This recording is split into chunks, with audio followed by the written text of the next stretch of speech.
ওসমান হাদি বলছিল ৫০ বছর বাঁচার চেয়ে ৫ বছর বেঁচে থেকে যদি দেশের জন্য কিছু করে যেতে পারি তাহলে সেটাই হবে বড় কিছু। ৫০ বছর বেঁচে থাকাটাই বড় কিছু না। ওসমান হাদি জানতেন তিনি শহীদ হবেন, তবুও তিনি ভয় পেয়ে ঘরে বসে থাকেননি। ওসমান হাদি নিজের জান হাতে নিয়েই প্রতিদিন মাঠে নামতেন। এজন্যই হয়তো তিনি বলছিল, আমি যদি এই দুনিয়া থেকে চলেও চাই, আমাকে যদি সরিয়েও ফেলা হয়, যারা আমাকে সরিয়ে ফেলবে আপনারা তাদের বিচারটা অন্তত কইরেন। আপনারা যদি বিচার না করেন তাহলে কিন্তু পরবর্তী প্রজন্ম তৈরি হবে না। হাদি ঠিকই এই কথাগুলো বলে চলে গেলেন, তবে এমন মানুষদের কাছে বিচার চেয়ে গেলেন যারা হাদির সাথে এমন ঘটনা ঘটার এক সপ্তাহ হয়ে যাওয়ার পরেও আসামিকে গ্রেফতার করতে পারে নাই। এমন লজ্জা আর কি হতে পারে? এমন অথর্ব একটা দেশে বিচার চেয়ে কি ভুল করেছেন ওসমান হাদি? এই শহীদ হাদির বাবা মা যখন বলছেন এটা তার ছোট সন্তান ছিল, যখন কান্না করতে করতে বলছেন আপনার কাছে আমি বিচার চাই, আপনাদের যেভাবেই হোক বিচার করতে হবে, আসামিকে ধরে আনতে হবে, হাদির বাবা মার চোখের পানির কাছে আপনারা কি জবাব দিবেন? হাদির সন্তান যখন বড় হবে তখনও যদি আপনারা বিচার না করতে পারেন তাহলে হাদির সন্তানের কাছে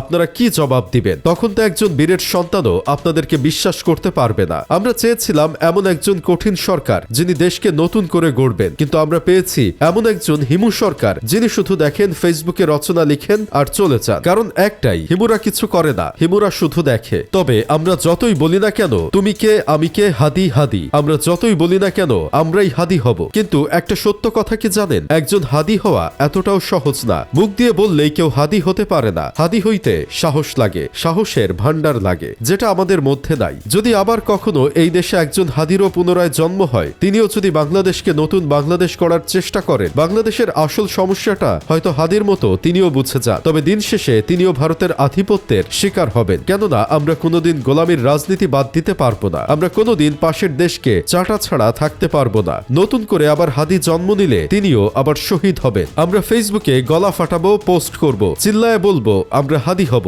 সরকার ফেসবুকে বিবৃতি দিবে, ব্যাস এটুকুই। এভাবেই রিপিট হতে থাকবে। যদি এমনটা নাই হতো তাহলে আবরার ফাহাদের পর এমন ঘটনা আর ঘটতো না। আমরা আমাদের সাহসী ছেলে হাদিকে হারাতাম না। কথায় আছে না, কীর্তিমানের নেই, সেই কথাটার প্রমাণ হচ্ছেন হাদি। তার জানা যায় 10 লাখেরও বেশি মানুষ এসেছে। আসলে সম্মান জোর করে পাওয়া যায় না, সম্মান কামাইয়া নিতে হয়। অথচ তুই কোথাকার কোন কদু এই শহীদ ওসমান হাদিকে নিয়ে মজা করতাছস। ওনার মতো লোকের জন্য শত শত মানুষ চোখের পানি ফেলছে, লাখ লাখ মানুষ তার জানাজার নামাজে এসেছে। মানুষ তার সন্তানকে কাঁধে নিয়ে বলতেছে আমার সন্তান যেন হাদি হয়। বাচ্চারা বলছে বড় হয়ে হাদি হব। হাদি যেই ইফেক্ট ফালাইয়া গেছে মানুষের কাছে, সেই ইফেক্ট তুই 100 বছর বাইচা থাইকাও তৈরি করতে পারবি না। তুই মনে রাখিস, তোর জানা যায় কেউ এভাবে 5 জন কাদার মানুষও পাবি না।